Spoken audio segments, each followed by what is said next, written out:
So there have been pro-Hong Kong protests happening since about June, and then they ramped up as we got closer into the last couple of weeks. Seeing that happen, what went through your head? First, I think it's just peaceful protest. I understand, because in a democracy view, different voices be heard. Of course, a lot of protests become violent, and it ultimately turned into riot, which, well, the other side, they don't think it's a riot. But when you have property damage, when you have one of the business international airports paralyzed for 2 days, and all those public transit systems was basically all paralyzed, I think that's beyond acceptable. That's beyond peaceful march or protest.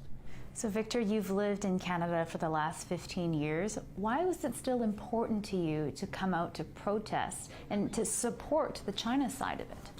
Myself, I'm a news junkie, so I've been watching the whole event.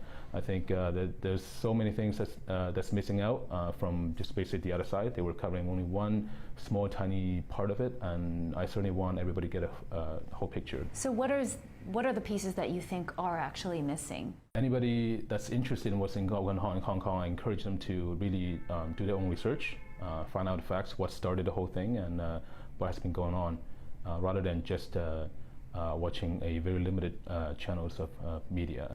Now, some of the pro-Hong Kong protesters, what they're saying is that they're concerned about the encroachment of human rights and the encroachment of their independence. What's your response to that? The Western point of view, right? We have total different law systems. Sometimes when we are saying China is not a country of rule of law, just because they have a different set of rules, they have different set of laws. They're probably following their own laws, and some of the laws that we might not have.